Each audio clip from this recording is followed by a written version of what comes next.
20 kishi kirganmiz xonali uyga. Tomonga bitta. Havo, chang, shamol.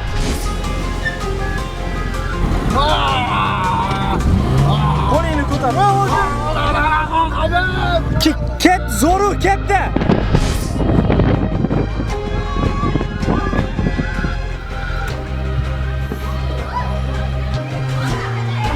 Ko'rgan tomoshabin qanaqadir ma'noda bir tarbiya olish kerak. Men maxsus xodim guruh nazarda bo'laman. Avvalambor assalomu alaykum aziz tomoshabinlarimiz, kliplarga qiziquvchan aziz muxlislar. Nima deydi, klip ortida har bir ijodkor bir ijod qilar ekan.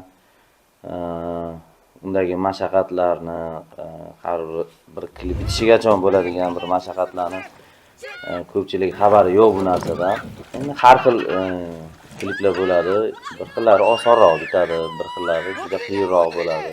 Mana shu hozirgi chiqayotgan kliplarimiz, endi nafaqat hozirgi, umuman o'zbek san'atida shu chiqib kelgan kliplarimiz, biz biladigan, bilmagan kliplarimizning ortida hamma ijodkorlarning mehnat yotadi, chunki ko'plab ijodkorlar bu klipni yaralishigacha ancha mashaqqat chekadi. Bu oson ish emas.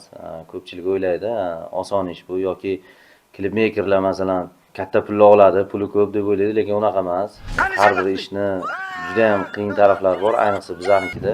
Ko'pchilik o'ylashi mumkin, bir klip 3 minut oldi, o'tib ketdi mana deyishi mumkin. 3 minut, 4 minutlik klip olibdi deyishi mumkin, lekin buni tagida juda bir katta mehnat yotadi. Nima deydi, bir keraksiz bo'lgan narsalarga ham bir xarajat qilishga to'g'ri kelib qoladi. Keraksiz bo'lgan narsa yoki bir bitta kadr uchun katta narsani bir mehnat qilasiz, yaratasizda, katta xarajatga qilasizda u narsani, lekin u kadr qo'yilmaydi klipda.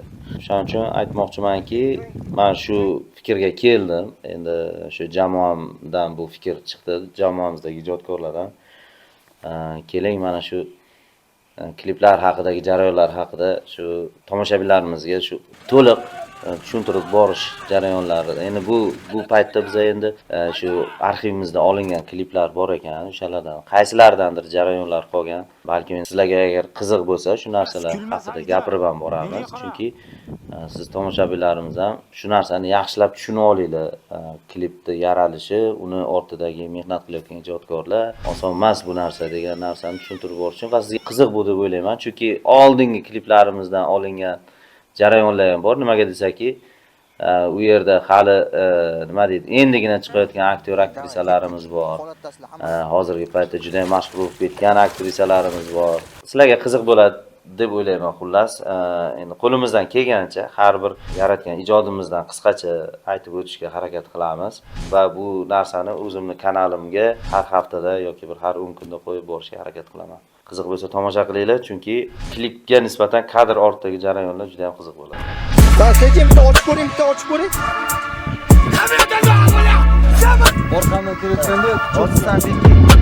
Xarakter, ha. Yes, motor ketdi. O'zingizga juda boy ketasiz.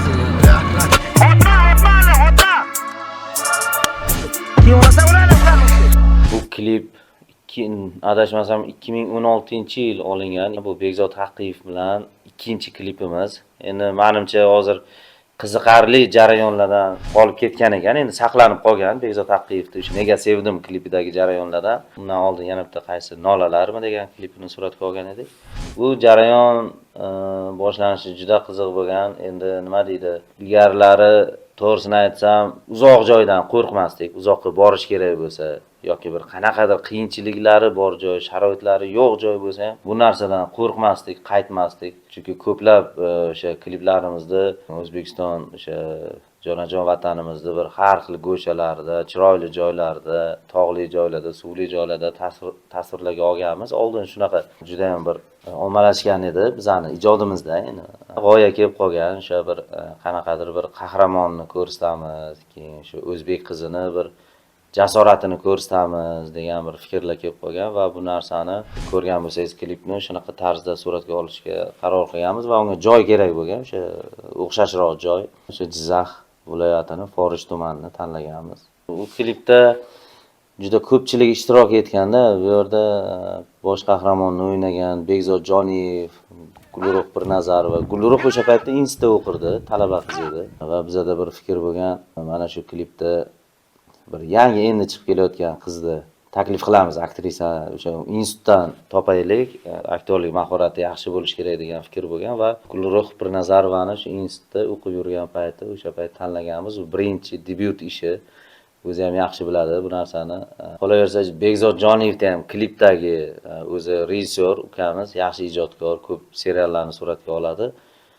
Bekzod Joniyev bilan ham bu klipda menimcha birinchi ishi edi va qolaversa u yoqda boshqa qizlar ham bor edi, singillarimiz. Ular ham hozirgi paytda ba'zi birlari juda ham mashhur blogerlar bo'lib ketgan. O'sha Xonzoda singlimiz, qolaversa bu yerda ko'pchilik ishtirok etgan va bu yerda eng qiziq bo'lgan voqeadan biri, biz syomkaga otlandik, hamma mikroavtobus aytganmiz, mikroavtobusga hamma chiqdi. O'sha payt yonimda shogirdlar, keyin Abdulaziz, Nuriddin, eslashga harakat qilaman hammani. Nataliya qizimiz, bu necha yildan beri ishlab kelgan, kostyumer, grimyor. Hamma shu mashinaga, mikroavtobusga chiqib, endi chiqib ketayotganimizda, ofisdan chiqib ketayotganimizda Aziz Rametov ryukzakda kirib kelayotgan bo'lgandi. Keyin ha Shuhrat aka, Sher aka, men Sher aka deydi. Ha Sher aka, qayerga ketyapsizlar? Biz syomkaga, Jizzaxga. Nimaga menga aytmadingiz? Aytib, yur Azizjon, senga ham zo'r rol bor. Men shunaqa bir g'oya qilganman, o'sha g'oyaga kakraz bir salbiy rol ham kerak edi, bir joyi kerak, o'shanga bosh rolga sen nima qilaman deganda u o'sha Kinoxronikada edi, u payt ofisimiz. Kinoxronikaga ish bilan kelgan odam shunda o'sha paytda o'zida biz bilan avtobusga chiqib olgan, mikroavtobusga birgalikda kelganmiz. U Aziz bilan shunaqa bo'lib qolgan jarayon.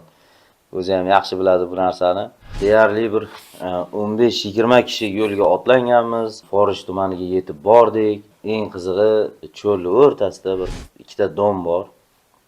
Uchqulosh degan qishloqqa yaqinroq joy edi, adashmasam. Hozir eslolmayman qishloqning otini, o'sha tanishlarimiz joy topib bergan. 2 xonali uyda 20 kishi kirganmiz 2 xonali uyga.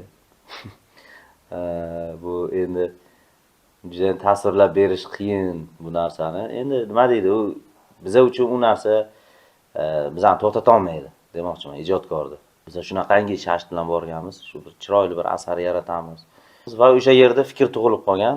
O'sha payt Aziz Rametov bilan biz Arslon izdan degan filmini suratga olish ishlarini birgalikda olib borayotgandik.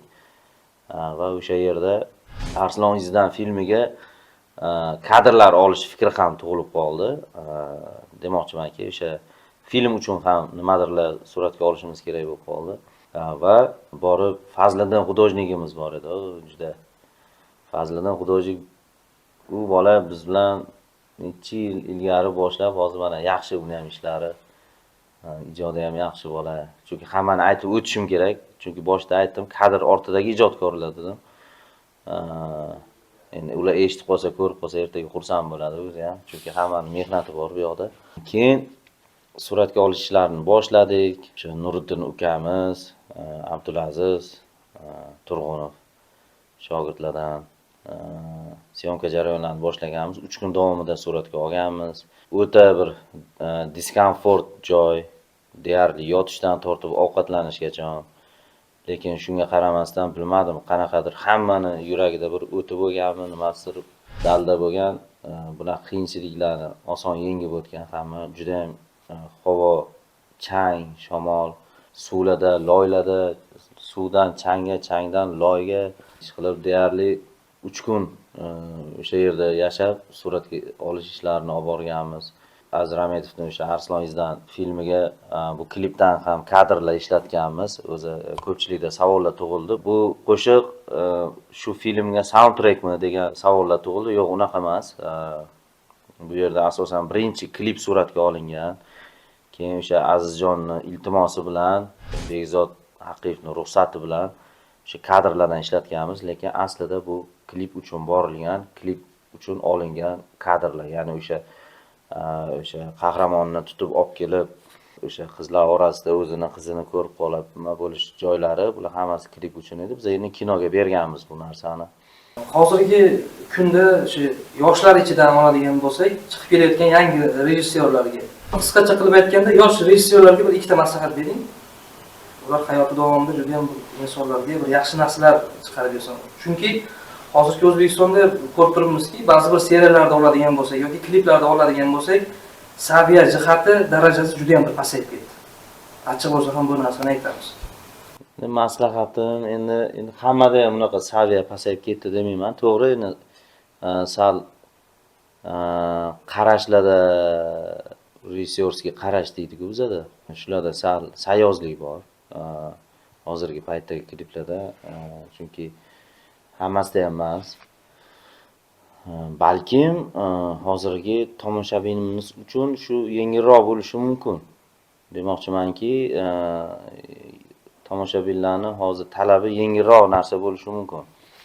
Hozirgi tomoshabinlarimiz, lekin biza shu asarlarimiz bilan, shu qo'shiqlar bilan, shu kliplar bilan, shu klipdagi voqealar bilan ko'rgan tomoshabin qanaqadir ma'noda bir tarbiya olish kerak, xulosa chiqaradigan bo'lish kerak-da. Demak, masalan, yomonlikni oxiri yaxshi emas degan narsa.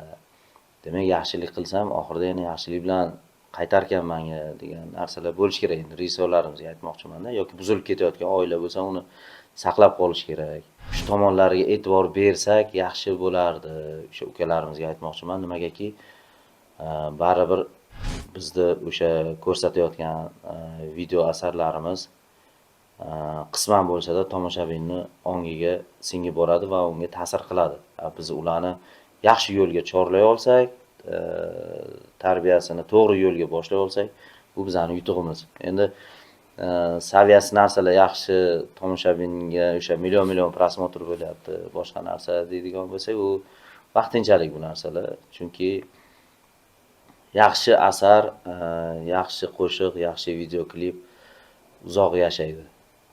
Shunga harakat qilish kerakki, shu yaratgan asarimiz, yaratgan o'sha video klipimiz ertaga bir 10-15 yildan keyin ko'rganimizda ham demak, mana shunaqa ekan, to'g'ri o'sha payt olingan ekan yoki bir to'g'ri bir xulosa chiqaradigan asar bo'lgan ekan degan narsa bo'lish kerak. Mana hozir ham 2016 bo'lsa, 9 yil oldin olingan asar haqida gaplashyapmiz-da. Bu yerda endi to'g'ri vatanparvarlik, har bir o'zbek o'g'loni, o'zbek qizimizda o'sha jasorati shu haqda ko'rsatilgan-u, lekin vatanparvarlik ruhiyati doim kerak yoshlarimizga, mana shu o'sib kelayotgan ukalarimizga, singillarimizga. Karyerangiz davomida kitobning o'rni qanchalik muhim bo'lgan? O'zingiz ham kitob o'qib turasizmi? Shu savolga. Men juda ko'p kitob o'qiganman, hattoki esimdan ham chiqib ketgan o'sha o'qigan asarlarim qisman yodimda qolgan bo'lishi mumkin. Doim kitob o'qishni xohlayman, juda ham xohlayman.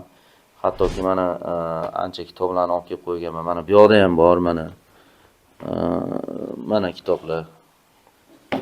Mana kitoblar. Endi men endi kitob o'qinglar desam, endi hamma har xil tushunib qolishi mumkin, lekin meni o'sha rejissyorskiy faoliyatimga, endi rejissyorlik faoliyatimga yoki bir qanaqadir syomka jarayonida bir vaziyatdan chiqib ketadigan holatlar bo'lib qoladi yoki improvizatsiyalar bo'lib qoladi yoki bir qanaqadir voqea kerak bo'lib qoladi, qanaqadir bog'liqlik kerak bo'lib qoladi.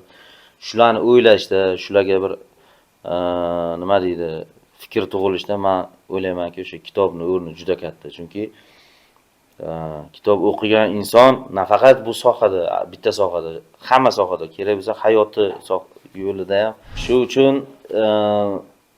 men endi hammaga endi nima deydi, olinglar, kitob o'qinglar desam, hech kim o'qimasligi mumkin, lekin o'qisangizlar o'zlaringizga foydasi bor. Hayotda ham qanaqadir muammolarni yechishda, qanaqadir bir keyinini o'ylab ish qilishda juda ham foydasi katta bo'ladi. Mana biz bildik, Bekzod Haqiqiy bilan o'sha klipni olganingizga ham bir 10 yil bo'lgan ekan. 10 yil bo'libdi. Haqiqatda o'sha bergan pul deylik, o'zimiz baribir aytadigan bo'lsak, xarajatlariga yetdimi, qopladimi yoki o'zingizga qanaqadir miqdorda qoldimi bu endi to'g'ri savolmi, noto'g'ri savolmi? Yo, to'g'ri savol, chunki nimaga desa ko'pchilik o'ylaydi-da, klip maker puli ko'p deb o'ylaydi-da. Shunaqa deb o'ylaydi, lekin o'shalar uchun men aytib qo'ymoqchiman. Mana o'sha aynan o'sha klipda 9 yil bo'lgan bo'lsa ham, shunaqa kliplar bo'lganki, bab-barobar bo'lib chiqqan. Kerak bo'lsa, yonimizdan ham xarajat qilib qilganmiz. Chunki nima deydi, balkim ijodni yaxshi ko'rganimizdandir. Balkim endi bir so'zli bo'lganimizdandir. Masalan, aytgan bo'lishimiz mumkin. Mayli, shunchaga olib beramiz. Lekin pul yetmay qolganidan keyin yana aytishga endi uyalamiz-da endi, to'g'risi endi bir so'zli insonmiz-ku, erkak kishimiz. Masalan, mana shuncha masalan puling yetadi deb aytsakda, keyin syomkada oxirida ko'pchilikda bo'lgan voqea. Bu yoqda unaqa pulga olinmagan, to'g'risi nimagaki bizda anaqa bir ijod qilgimiz kelganda, ana shunaqangi yo'nalishda bir ijod qilgim kelgan mana. Bu yoqda jamoadagi bolalar ham pul uchun ishlagan bolalar emas. Hammasi ijod qilgisi, ana o'zini ko'rsatgisi kelgan, o'sha aktyor, aktrisadan tortib hamma nimalar o'zini ko'rsataman, nima deydi, bir shunda bir shu uchun ham balkim yaxshi bo'lgandir bu klip. Shu uchun ham ko'pchilik masalan biladi, ko'rganda bu klipni. Masalan, bir xil yaxshi kliplarimiz bor, ko'rganmisa yo'q deydi, lekin bu klipni ko'pchilik ko'rgan. Masalan, Bekzod Haqiyevligini bilmasa ham, ismini Bekzod Haqiyevligini bilmasa ham, lekin bu klipni qo'shiqda eshitgan. Chunki qo'shiq ham udashli bo'lgan, yaxshi chiqqan. Budjeti unaqa bo'lmagan deb ayta olaman, chunki hattoki yetmagan ham uni puli. Lekin budjetni pulni o'ylash men uchun ikkinchi darajali. To'g'ri, endi xarajatlar bor, boshqa narsalar bor. Endi men demoqchimanki, bu yerda udashli komanda bo'lgan. Chunki pulga qaraydigan bolalar bo'lmagan-da. Udashli komanda bo'lgan, shu o'zimiz o'ylaganday suratga olamiz, bir yaxshi asar yaratamiz degan ijodkorlar bo'lganda. O'shaning uchun bu klip haqida gapirmasam bo'lmasdi. Bu yerda hamma issiqqa ham, shamolga ham, sovuqqa ham, suvga ham, changga ham qaramasdan mehnat qilgan, suvga kirdisa suvga kirgan qizlarimiz bor, shunaqa kadrlar bor. Mana berilyapti menimcha bu kadrlar. Qattiq gapirib qo'yganman, urushganman, so'kkanman. Shunga qaramasdan hamma ishini qilgan.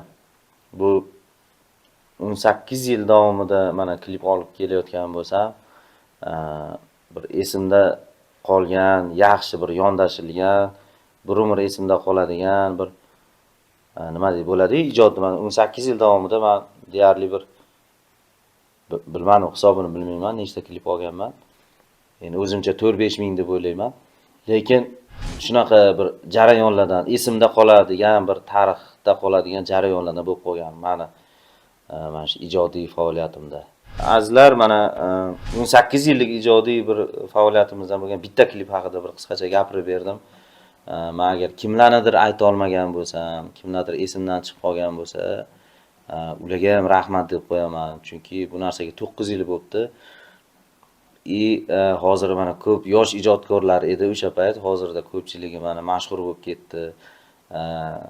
Eslab turinglar demoqchiman o'sha paytlarni. Endi to'g'ri, har bir oldingi narsa biz uchun retro bo'lib ketaveradi. Bir xotiralar bo'lib qolaveradi, lekin baribir shu natijalarga erishish uchun bir sababchi bo'lgan bir ijodlardan deb o'ylayman. Chunki mana hozir Mavlonov Production o'sha kanalimizda qaysi bor kliplar, jarayonlardan, qolaversa endilikda olinadigan kliplardan ham jarayonlar qo'yib boramiz, qiziqarlilardan.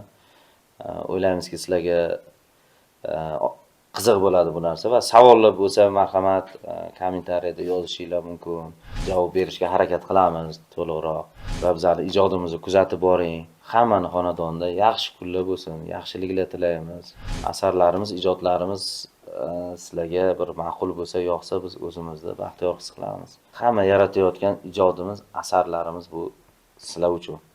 Endi kadr ortidagi insonlarni duo qilib qo'ysanglar yoki bir tasanno deb qo'ysanglar, ular ham shundan ruhlanib yanada o'sha yaxshi asarlar yaratishga harakat qiladi. Xayr, keyingi hafta yoki keyingi sonimizda ko'rishguncha.